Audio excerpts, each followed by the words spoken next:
So, hi everybody. I've just been talking to myself for the last 7 minutes because I didn't realize that I hadn't hit the go live button on YouTube. The old YouTube setup to go live just meant you had to hit start streaming on your laptop. But yeah, or not on your laptop, but on the OBS side. But oh, now I realize that on this new system, I do have to go over and hit start streaming over on the YouTube side. Now, this is a good thing because I actually made a little bit of an embarrassing gaffe when I started out the video and I thought that it got caught. I actually saw it hit the live feed, but now that I realize I've been talking to myself for 7 minutes, A, I'm going to have to go through and do that monologue again. B, I'm going to get a chance to go ahead and hit the music again and listen again. But this is I think I'm going to call this Ed Talks because I do want to take some time and do this a little bit more consistently as I go. I do apologize to the people that were watching and weren't watching anything. Again, I mean, this is a test stream, so I made a mistake and I hadn't talked for 7 minutes. But, I mean, we're here now, we're talking. I see I've got, I think it shows myself as viewing. So I have one viewer of myself and then one other person is viewing. It jumped up to five for a half a second. I don't know if just some people got in there or people were waiting in a waiting room or something. I'm not completely sure how live stream works. This is only the second or third time I've done this. I had my business partner Jake on the other night. We were sitting and talking back and forth just to test to see how well the hardware on my computer was going to work doing this. And it looks like it's not struggling anymore. It used to. When I started doing this, the first time I did this, my hardware just struggled. And a part of me wonders if that was not the modem that I had at the time, which has been upgraded. I just had whatever came for cheap from the cable company before, and I actually went out and I bought a good one before I had one of my, I guess, one of my podcast heroes.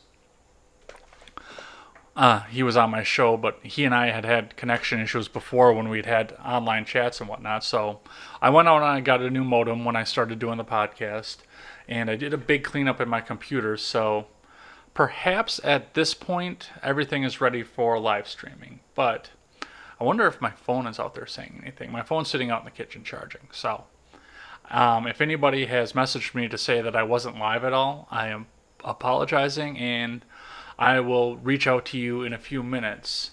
What is nice about this at this point is the fact that I had all my notifications off that I needed to have off before I started streaming, so that's good.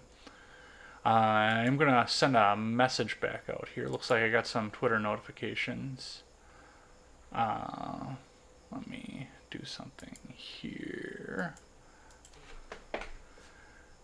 I thank you for bearing with me for everybody on this. This is a test. We'll be doing a little bit of an equipment test here in just a few minutes. I want to make sure that everybody can hear when I put my intro music onto my podcast. So I'm going to be playing that back here in just a minute. Let me see if I can get some more people in here.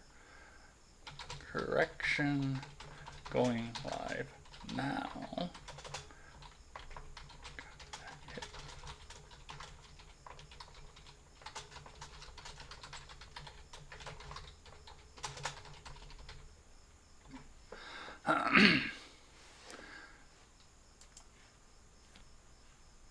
And there's my Twitter announcement. Let's do one more Facebook announcement.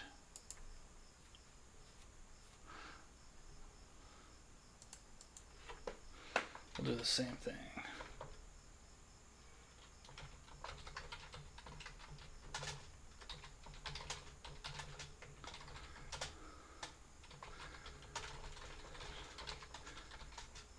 Oops, we're not going to yell that. No caps.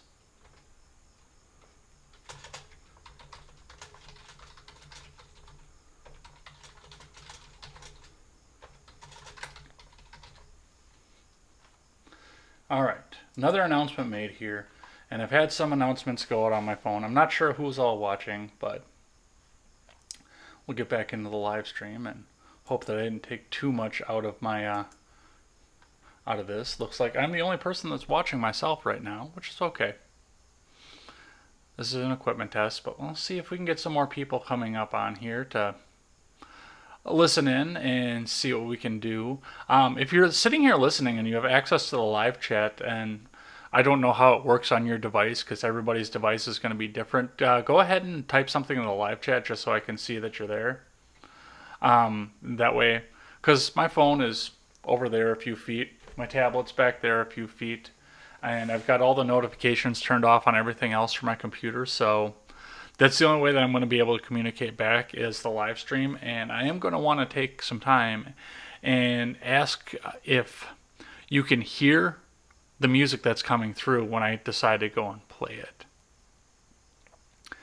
Now, before I realized that I wasn't live, which is embarrassing by its own right, I was actually rambling on, some of the new things that have happened in my life. I just recently got a transfer at work. I'm working much closer to home. A lot of people heard that I had the consistent complaint that I had almost an hour drive one way to go to and from work, and that just wasn't working for me. It wasn't working for me, and the worst part about it is that there's another branch of the company that I work for that is 5 miles away from where I live now. Oh, somebody hit the like button. So this is officially a liked stream. And on top of this, because of a promo that we had going on over at Freedom Scoop, according to Jake from Freedom Scoop, I am officially a paid podcaster now because my promo code was used for the t-shirt, and I get just a little bit back from that. It's almost a negligible amount, but I get a little bit back from that. So officially a paid podcaster. Oh, looks like we got some more viewers in here. Say hi. Hit the live chat. Welcome to Ed Talks. That's a working title, but I kind of like it. It's kind of a take on a TED Talk, which I'm not 100% sure what a TED Talk is, but I hear people say it a lot on Twitter. We're doing an equipment test. I'm going to answer some questions in the live stream. So if you have questions for me, go ahead and put them up in the live stream. But yeah, doing this new job that I've been doing now it's a little bit more physically intensive. I am not going to lie, but I kind of enjoy that. When I stopped fixing trucks and started slinging parts for them, oh, we lost viewers again. When I stopped fixing trucks and I started slinging parts for them, I started gaining a lot of weight. I'm not going to lie. I'm not even going to try and sugarcoat it because I wasn't being as physical as I was before. And this new job that they're having me do is considerably more physical. And I think that's going to help me maybe trim back up a little bit more so I'm not just sitting at a desk and staring at a screen all day. For the most part, I'm actually slinging around brake shoes and other heavy parts. So this, I think, is going to be good for me. It's going to dedicate a little bit more time for me to work on the channel. Well, let's rephrase that. It's going to dedicate a lot more time for me to work on the channel, which is good. Hey, I got 2 likes. That's great. Hey, say hi over in the live chat if you're in here, and ask me any questions if you got them. That's what I'm here for, is to answer questions. So I do want to get some confirmation of people in the live chat. And again, I don't know what you guys have for devices where you can access the live chat. I don't know how it is on Apple devices. I know it's a little bit clumsy to do on Android devices. If I get onto the live chat when I'm on someone else's stream, I do try to use my computer as much as I can because it's easier to see and keep up with the live chat, and it's easier to type than to try and take something out of here. Ron Helton is here. Say hi to Ron, everybody. Guess Ron's internet connection is iffy today, but thanks for coming in here. Now that I got some viewers, I want to go through the meat of what I came here to do at first, and that is to test the music for my intro for my podcast before I have a guest on, because I want to make sure that people can hear that through the speakers. So I'm going to play a clip. It's actually going to be the intro song for my podcast, and go ahead and listen in and let me know if you can hear this and if the volume is any good. And we'll be starting in 3, 2, 1.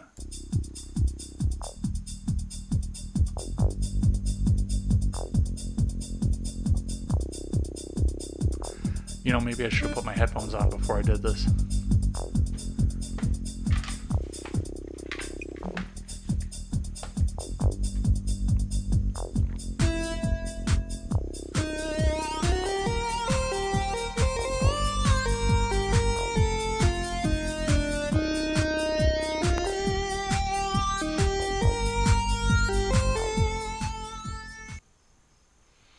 All right, so was everyone able to hear that okay going through there? Was the volume good?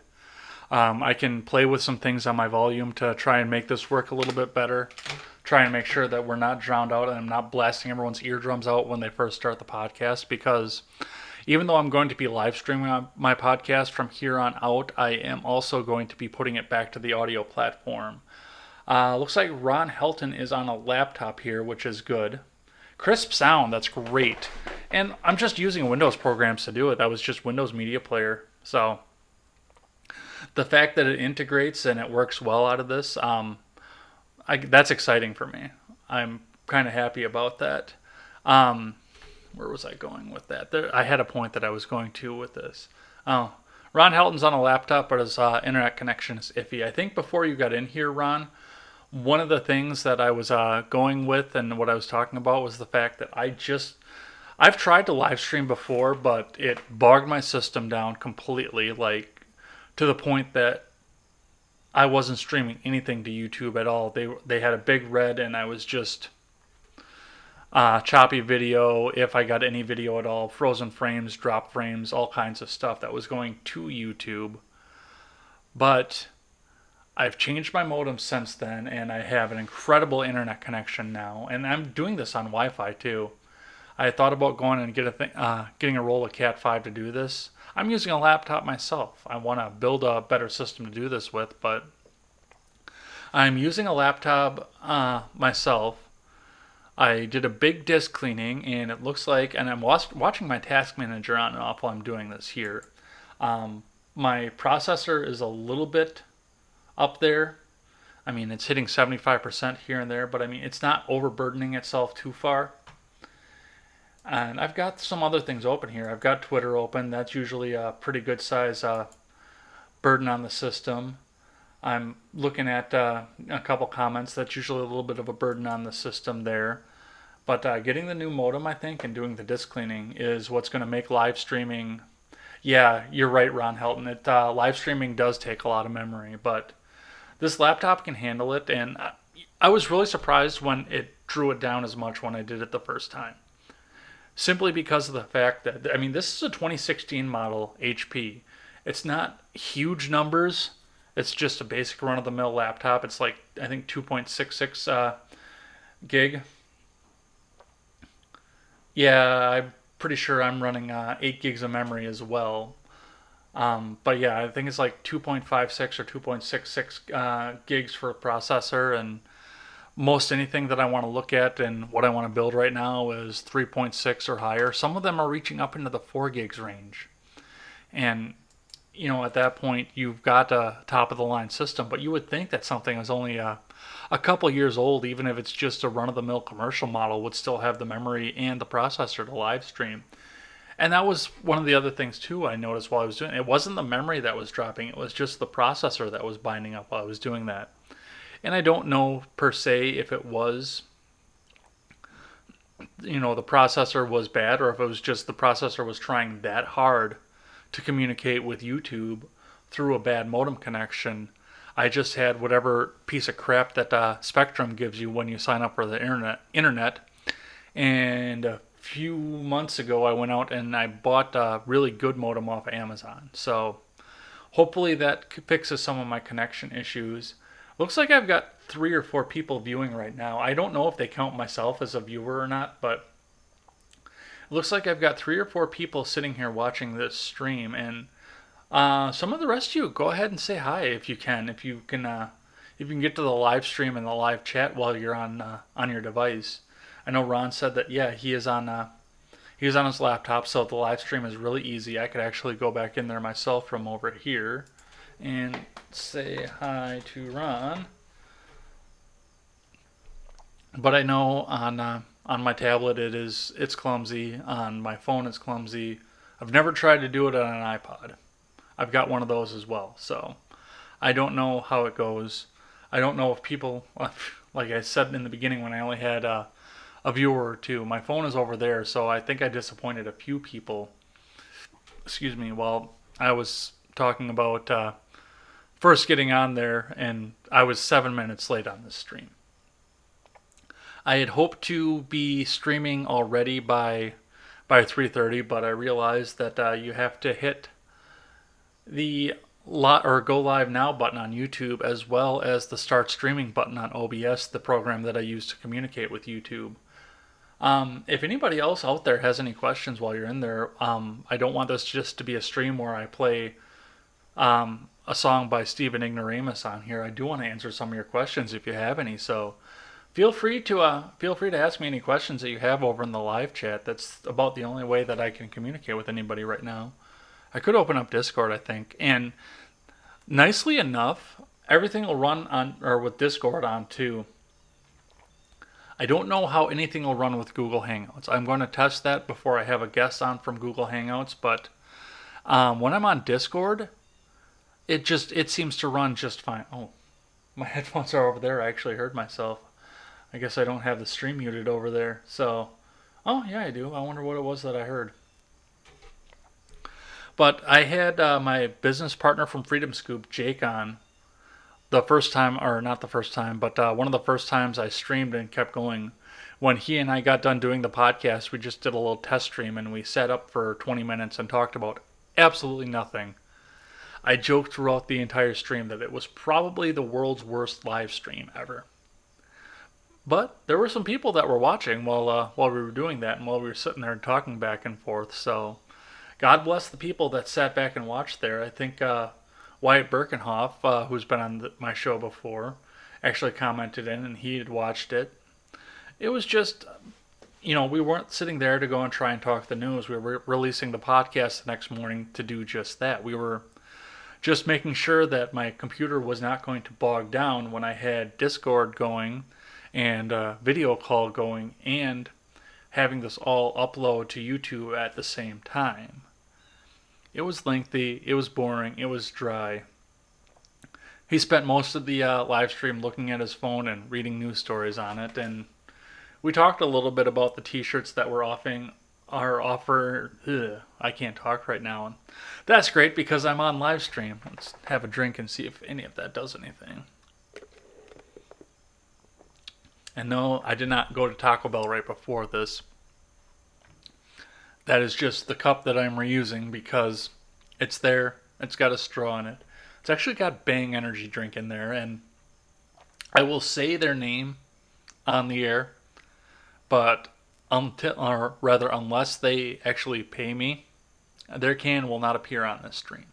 I'm that kind of capitalist. Google Hangouts, I believe, was supposed to be ending for YouTube support on the 1st of August. Now, the actual web service, Google Hangouts, is still there. It's actually, I've got it open on my computer right now. I use it sometimes to talk back and forth with my girlfriend. But yeah, it's still over there and it still works. It still has full functionality. I haven't tried to do a video chat from it for. Yes, I did. I take that back because when I had Chris Lokes on my stream, or not on my stream, it wasn't a stream yet. When I had Chris Lokes on Ed's World a couple weeks ago, we went through Google Hangouts because using Discord was bogging his audio down so hard that, I could understand what he was saying, but it was like at 0.9 speed, 0.9x speed. It was slow and it was really distorted. So it still works, it's still available, but it doesn't do a direct upload to YouTube anymore, which is fine because OBS, the program that I use to capture and edit my solo videos, and the program that I use to set up the capture for my podcast, it's there, it's readily available, and it does have streaming controls right on the front. So that's always been a godsend. Well, that was Ron's question. Do you have any questions on politics or policy, Ron? Since you're the only one that seems to be active in the chat right now. I do want to answer more questions about things that are going on in the news and everything. I want this to be a fan hour.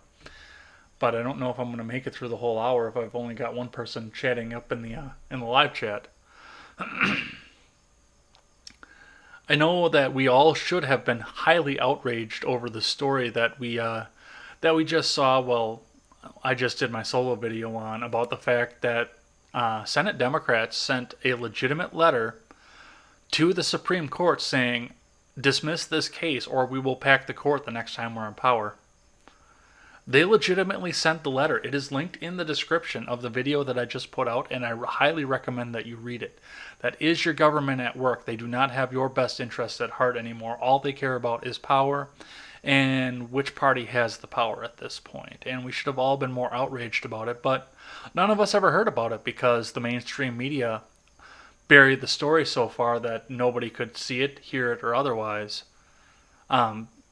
We need to take some time. We need to be more aware. I found out about this story because I don't want to call them conspiracy theory website, but at some points I've read some of their news stories and they're kind of a conspiracy theory website. I read it on their webpage and decided that I was interested enough in the story and what was going on and what they were claiming was going on that I had to vet it and talk about it myself.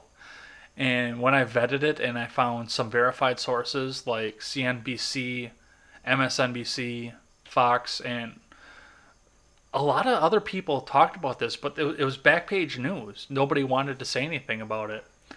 I sat down and I read some more about it and figured out what was going on, and I put the video out of it because you need to know what's going on in the government.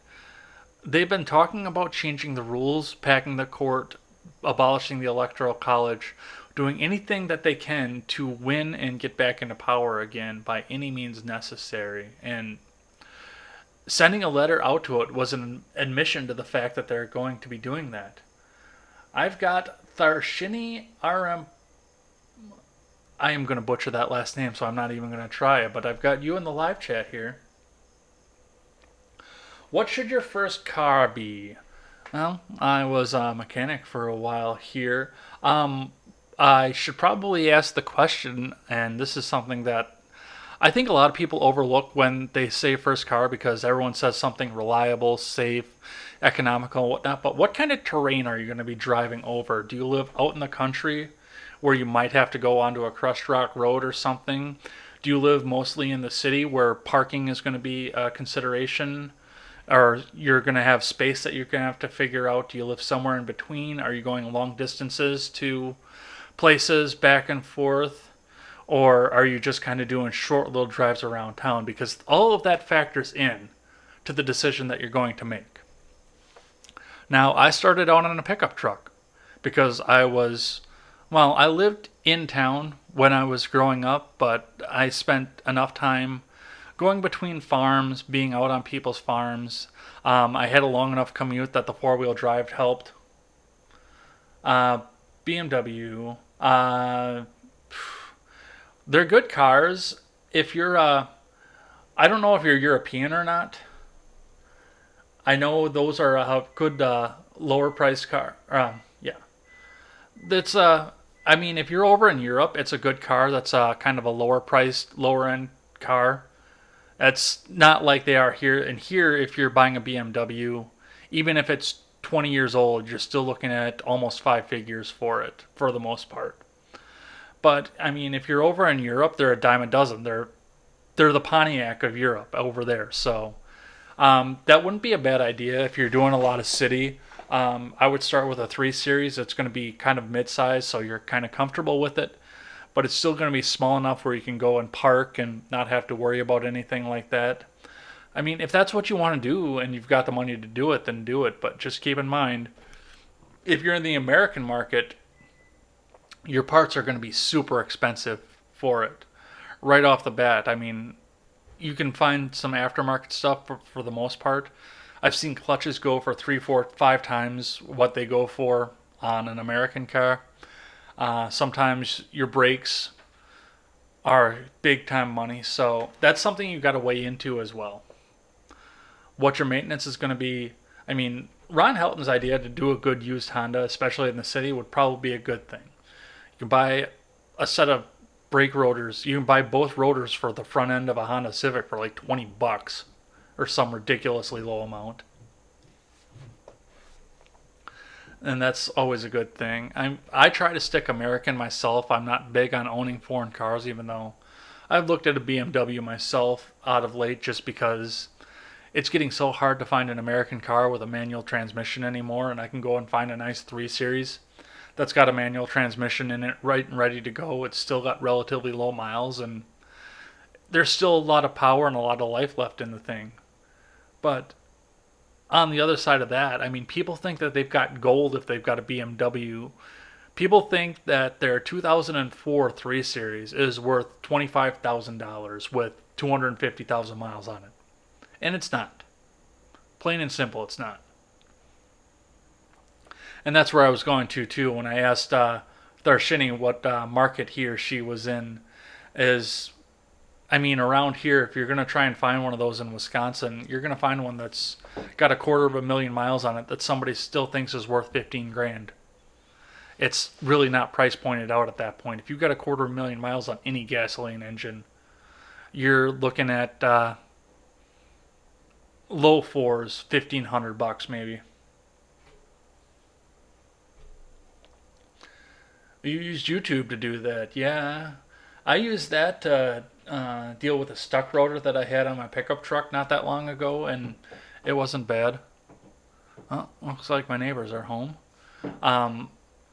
But one of the nice parts that Ford started doing, I don't know when they started doing it, but God bless them for the fact that they did, was they started machining 3/8 holes into the brake rotors up against the face where the brake rotor sits on. It's got 3/8 hole in there, and it's threaded, so you just thread your 3/8 bolt in there and off it pops. We're up to 6 viewers right now, and if you're watching this here, yeah, I like what Ron said over there, and I know he's on a delay, he's not going to hear this right away, but I do like what he said on there. We are up to 6 viewers on the stream right now. Welcome to everybody to this. We just listened to my who is the greatest rapper alive? Nelly. That's going to be my answer, is Nelly. Because I actually kind of like his music, and he's the only one that I can actually confirm is still alive. I don't listen to a lot of rap. So yeah, that's going to be my answer to that, Nelly. If anybody else has anything up in the live chat there, if you want to answer Stephen Ignoramus's question. Stephen, I just played your music over here. For the fact that Stephen is here, I am actually going to play that clip again. So anybody who's watched my podcast before knows this is the intro, and we were just testing to make sure that if I played it on my computer, it would go through the desktop audio. But now that the artist is here, let's listen to that one more time. Are you ready? Here we go.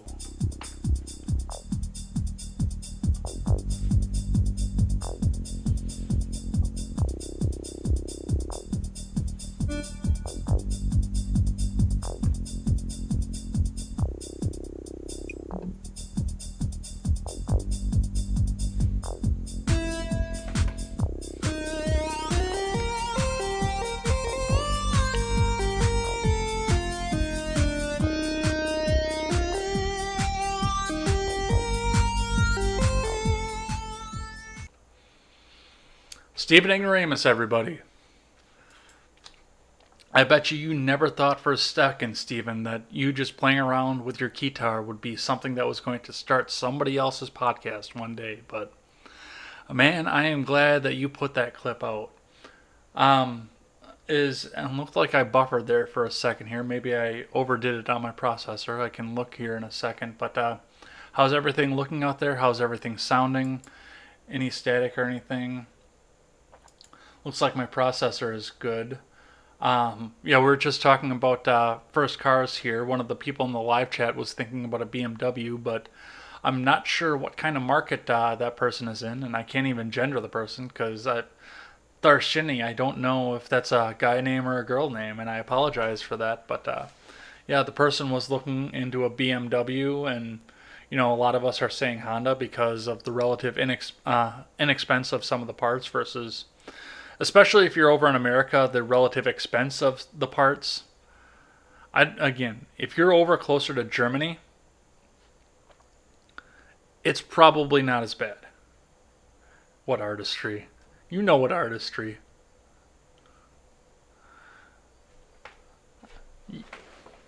You sit there and you do these little concerts for an hour at a time on a night and just sit there and let the music take you. That is artistry. I can't do that. And I mean, there's a Vantage sitting right behind me that I don't know how to do much more than just mess around with at this point. And when I see what you do with a keytar versus what I can do on that, I am absolutely blown away by it. I'm not going to lie.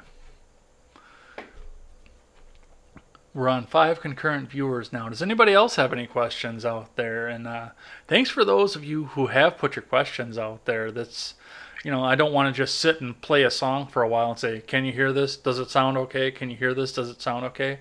I do want to give back to the audience here and, let you guys know a little bit about me. This is going to be something here. I'm going to be doing this for my podcast from here on out, especially given the fact that I can physically do this, that like my processor will handle it. But while I have the guest on and we're talking about the news, I'm not going to be able to pay as much attention, I should say, to the chat as I can. Well, I don't know if I'm going to be able to pay any attention to the chat on the setup that I have now, but I'm not going to be able to pay as much attention to the chat as I can right now. So I do want to do this semi-regularly as well for the same reason. I want to be able to pay attention to the chat and talk to the people that are in the chat, instead of just the two of us going back and forth when we're on the podcast. Talk to the people that are out there, answer the questions, and really get some audience participation back into this. I want this to be a show for the fans. You hear me spout it all on Twitter all the time. You hear me spout it off on my videos all the time. By the people, for the people. And the for the people is the important part. I'm not doing this show to boost my own ego. I want to do this so I get some news out to you and some things that you might not have heard out to the people, but I want the people to be able to give back. I want this to be partially your show as well as my show, because, this is nothing without people watching. This is just me screaming into a microphone without people watching. So having the audience here and not a pre-canned audience like CNN has for being on the air for 50 years and believing that they can do anything that they want because they've been on the air for 50 years, that's completely different than what I want to do here. I want to talk to the chat. I want to talk to the people. I want to get show suggestions. I want to get people on here and not just other podcasters. And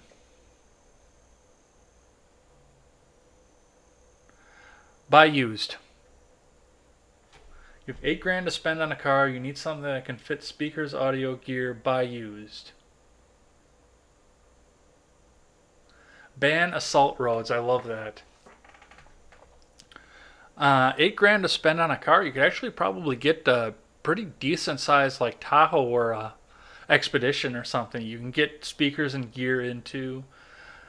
I wouldn't suggest getting a van just because of the negative connotations on that, but you can pick up a van for pretty cheap, and you can get all kinds of audio speakers and gears out of there. You might have to do a little bit of maintenance on there, but just like we were saying with the Honda, the parts for a lot of these vans are relatively cheap compared to what you'll spend on luxury car parts. They'll let them go for really cheap. A lot of them will have higher mileage, but a lot of the places that had them and have the higher mileage on them are, they took care of them, they maintained them.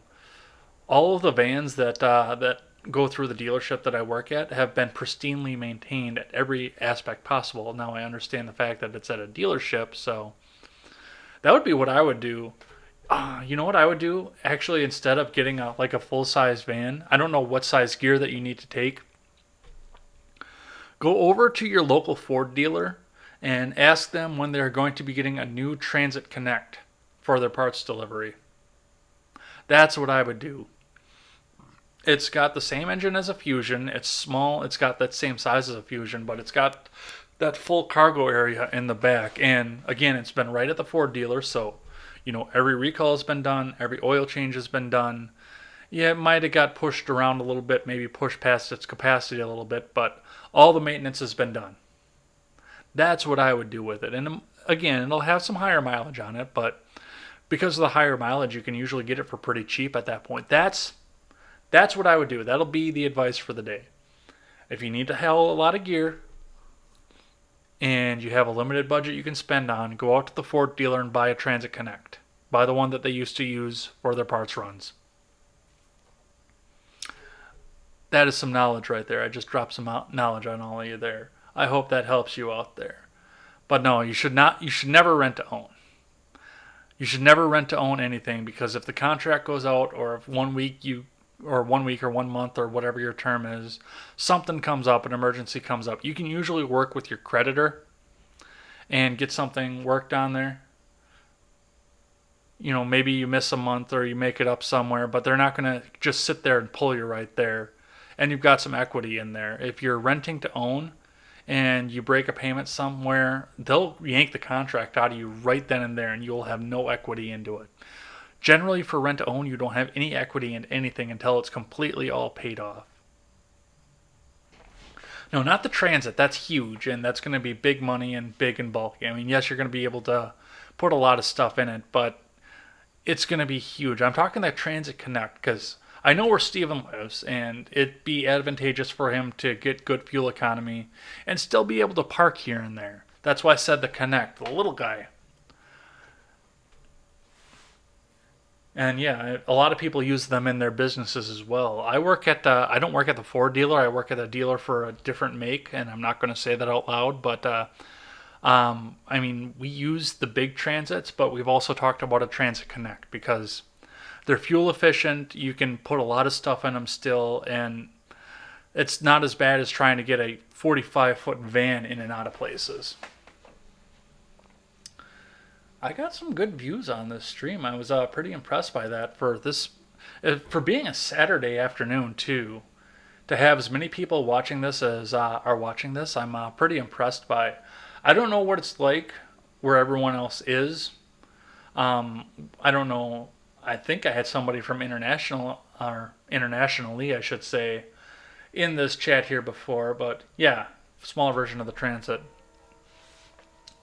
I got a big delay on here, so I'm not seeing what everybody's typing as they go. But I mean, it is probably one of the best fall days of the year so far in Wisconsin right now. When I'm done with this, I do have to get the itinerary done up for the podcast. But after that, I'm going on a run because it is amazing out, and I don't want to pull people away from what they're doing because it is absolutely amazing out right now. And to have this many viewers on such a small channel that I'm just starting out, I'm very impressed by this, and I'm thankful for the fact that people are going to come in here and listen to me talk for an hour and listen to me play with my audio settings and figure things out. And that's why I want to take some time and answer the questions too, because I'm here for you. I want to be here for everybody. I was starting to talk about the fact that we saw the story. I went through the story about the court packing. Mitch McConnell is actually standing up for us on that story too. Everyone should go back and check out my solo video on there. And even if you don't check it out to watch the whole thing, you should definitely take some time, check it out, and check the links that I have in the description, because I have both the letter that Sheldon Whitehouse sent to the Supreme Court that is listed in the links in the description, and you can read it in full. I'm not exaggerating when I say that he said, do it or I'm going to pack the court. I'm not exaggerating about that at all. But I also have the full letter that Mitch McConnell went back and sent back to them with the support of all the Republicans in the Senate, which is something that's been very hard to do. After the Democrats in the Senate said, we are going to pack the court if you don't do what we say. Upper 90s in Oklahoma. Yeah, this is why I don't live in the South. I don't have ideological differences with the South. I actually quite enjoy the South and the way that you guys do things down there, but I can't do it without a winter, man. I can't. I've got to have at least 10 days a year where the temperature does not get above zero. I have to have it. Because, oh man, I can't live with it. I lived in Boston for 2 years, and that is supposed to have a similar to the same climate as what we have over in Wisconsin. It never got below 30 degrees for either of the 2 years that I lived there, and I didn't know what to do with myself. It was terrible. It snowed a lot, and trust me, they don't know how to drive in the snow out there, but it was just too darn warm. Hey, I like winter. That's one of the things that I look forward to most out of living in Wisconsin is that I love the winter time. Welcome into the chat. Yeah, that's. I was going somewhere with the winter time. Oh yeah, I was talking about how it's 90 degrees. Let's see what Ron has to say. Our government is broken. They are supposed to support and defend the Constitution and liberty. Yeah, you're absolutely right. They are. They've done neither, and they've spent this country into the poorhouse. Well, I'll argue that we're not exactly in the poorhouse. We are still the richest country in the world, and if we are spent into the poorhouse, that means that the whole world is in the poorhouse at this point, because we have all of the money over here. We got a great big boom after World War II, and it just never seemed to go away. You have 5 to 10 days of below zero that close to Texas. I guess I'd have to go down there and experience it, if that is actually the case. Actually, my ex-girlfriend, her dad moved to Arizona I think he did it while her and I were together. Either that or it was just shortly before, and she got this great idea in February when I'm just getting ready to sit up, shiver in the below zero cold, say, hey, let's go to Arizona, where it was 98 degrees the whole week. My body didn't know what to do with it. And then they tried to throw me a Carhartt when we went up to the Grand Canyon, because it was up in the mountains, and it was, as they said, cold. It was 52 degrees. And they called that cold. I went out there with a t-shirt the whole week I was there. The whole world turns on our economy because we have the currency of the world. Yeah, that's why I argue against the fact that we actually that we're in the poorhouse, because we are calling the shots in the economy right now. That's just the way that it is at this point. I'm over 200 miles north of Dallas. Well, you're closer to Dallas than I am to my mom and dad's house right now. So I don't consider that to be an excessive distance by any means. I would consider you to be pretty close to Dallas. I gotta figure out what this resolution problem is with YouTube here, because they keep yelling it at me and they keep turning it on and then back off while I'm on the chat. I mean, does the resolution look okay? Do I look okay on the screen? I don't know if I've got any chop or not. It looks like I've had excellent connection the whole time, and it doesn't look like I've dropped any frames. But, yeah. No, we're not in the poorhouse. Yes, we are massively in debt, but we have enough countries out there that are going to prop up our economy and our dollar right now, because exactly why Ron Helton said. We hold up the rest of the world right now, and if the U.S. does fall, it's going to cause chaos in the rest of these markets, and a lot of them are not going to know what to do. A lot of these countries didn't exist the last time the United States wasn't on top. There are a lot of countries in this world that didn't exist the last time the United States was on top. So they've always known to look to the United States for aid or anything else. Yeah, it looks like I got a little bit of a fade in there, but I think it was just the studio lighting reflecting off my glasses and back into the webcam. That has been something I have been struggling with since I started doing this, since I started doing everything on here. Let's see, what else do we have going on? Well, we've been going for 44 minutes. I'm going to see if I can pull this off for another 15 minutes. Possibly. Let's see, what else?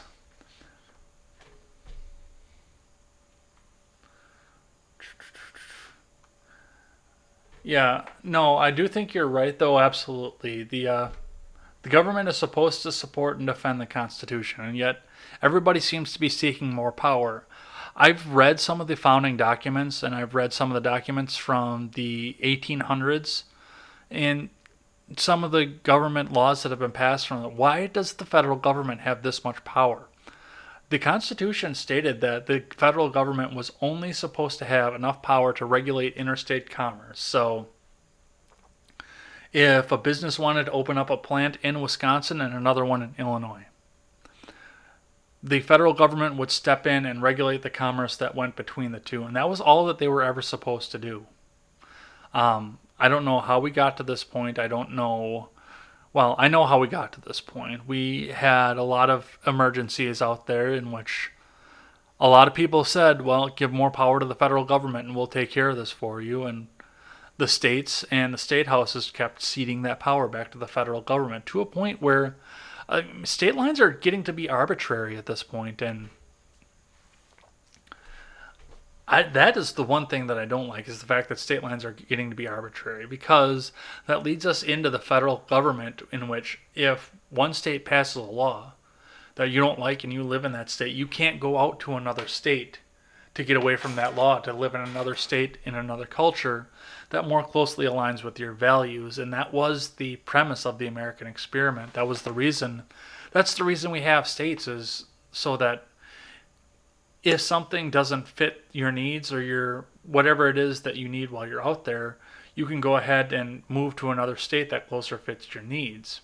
I've lived in other states, and yes, there are other cultures around the country, but if the federal government is going to continue to pass these one size fits all laws, that's going to tear all of that down, and it's going to make it an arbitrary line. And I mean, what's next?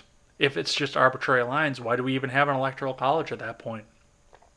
Why don't we sit and bend to the whim of New York and California at that point? Because there are no other states. There's no meaningful differences between the states. And yeah, they've really stretched the Commerce Clause to gain more power. And that is exactly it.